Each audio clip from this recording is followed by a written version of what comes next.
Guess who's back? It's Bubba. Bubba G. And Bubba G is teaching Bible basics for all those who want to know, but especially those 10 and under, because you need to learn the Bible. In the last video, we was with Joshua in the Jordan. Yes, Joshua crossed the Jordan with the people of Israel. And then, once they crossed the Jordan, remember, God said, 12 stones. You get 12 stones. These stones, we place them here. They are still there today, the Bible says. These 12 stones will be a remembrance of when you crossed the Jordan and the miracle that I did for you, just like in the Red Sea. So now, don't forget, God's enemies, the children of Israel's enemies heard about it too. They was like, ooh, they were afraid. They said, God is too much. So now, in this video, we are going to see Joshua and the children of Israel take Jericho. Yes. Where you at, Bubba G? Chapter 6. Joshua 6. Verse 1. The Fall of Jericho. The gates of Jericho were kept shut and guarded to keep the Israelites out. No one could enter or leave the city. The Lord said to Joshua, I am putting it into your hands. Jericho, with its kings and all its brave soldiers. You and your soldiers are to march around the city once a day for 6 days. 7 priests, each carrying a trumpet, are to go in front of the covenant box.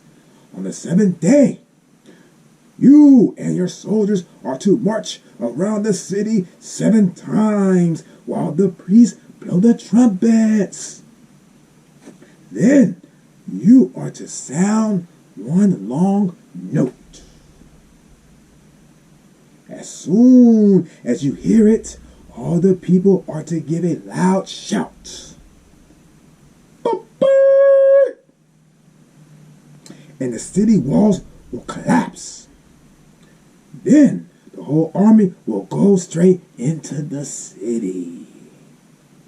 Verse 6, Joshua called the priests and told them, take the covenant box and 7 of you go in front of it, carrying trumpets.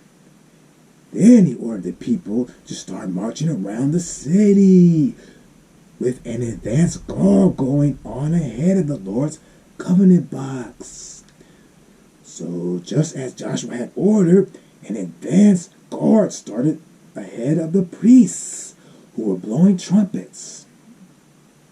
Behind these came the priests who were carrying the covenant box, followed by a rear guard. All this time, the trumpets were sounding, but Joshua had ordered the people not to shout, not to say a word until he gave the order. Yes, so he had this group of men take the Lord's covenant box around the city 1 time. Then they came back to the camp and spent the night there. Joshua got up early the next morning, and for the 2nd time, the priests and soldiers marched around the city in the same order as the day before the first. As the day before, the first, the advance guard. Next, the 7 priests blowing the 7 trumpets. Then, the priests carrying the Lord's covenant box. And finally, the rear guard. Oh, let's read that again. Verse 12. Joshua got up early in the morning, and for the 2nd time the priests and the soldiers marched around the city in the same order as the day before. First, advance guards. Next, the 7 priests blowing the 7 trumpets. Then, the priests carrying the Lord's covenant box. And finally, the rear guards. All this time, the trumpets were sounding.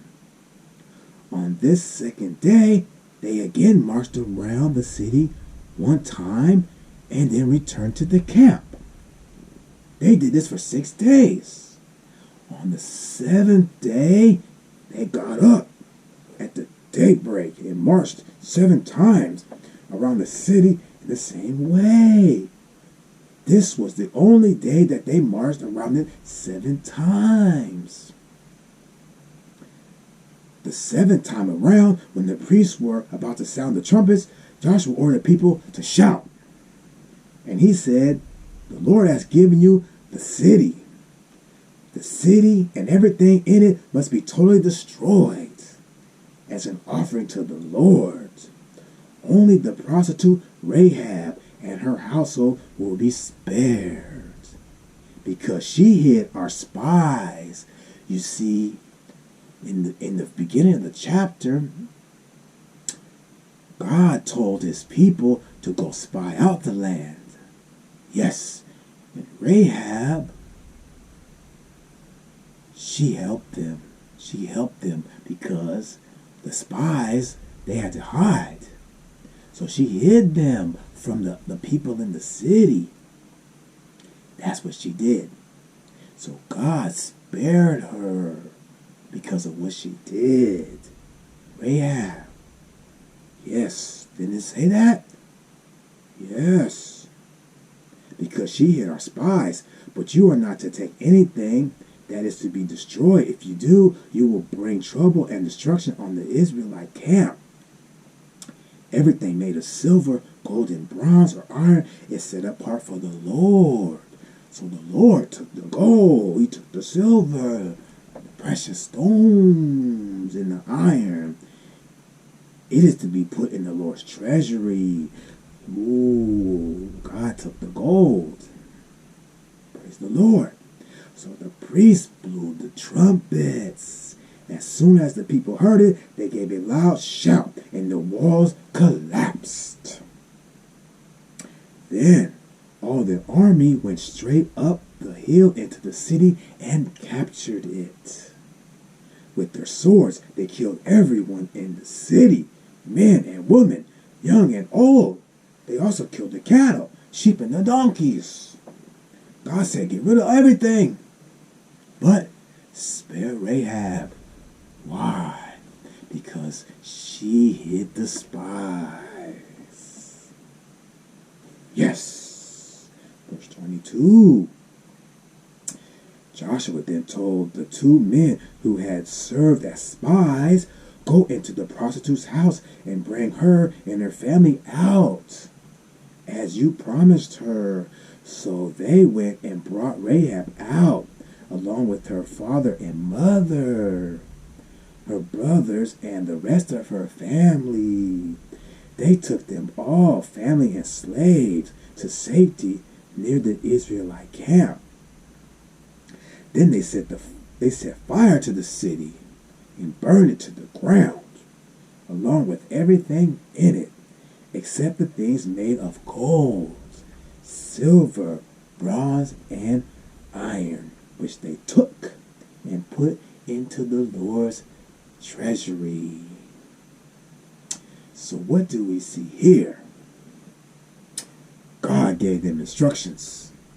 He told them what to do, to march around, go with the covenant box, go with the guard, blow the trumpet on certain days, specifics. God is specific. You need to listen to God's specific orders when he tells you what to do. Why? What happened? The walls fell down. On the 7th day, give a shout. The 7th day, what happened? They shouted. The walls collapsed. And they went into the city. And then they saved Rahab. the gold. They took the silver. They took the bronze. See? They put it in the treasury. So God collapsed the walls on the shout of the people. Then they took the treasures of the city. God provides for his people. He gave them gold. When you do what God says, he will provide for you as well. Yes. Verse 25. But Joshua spared the lives of the prostitute Rahab and all her relatives because she had hidden the two spies that he had sent to Jericho. Her descendants have lived in Israel to this day, the Bible says. Verse 26. At this time, Joshua issued a solemn warning. Anyone who tries to rebuild the city of Jericho will be under the Lord's curse. Whoever lays the foundation will lose his oldest son. Whoever builds the gates will lose his youngest. So the Lord was with Joshua, and his fame spread throughout the whole country.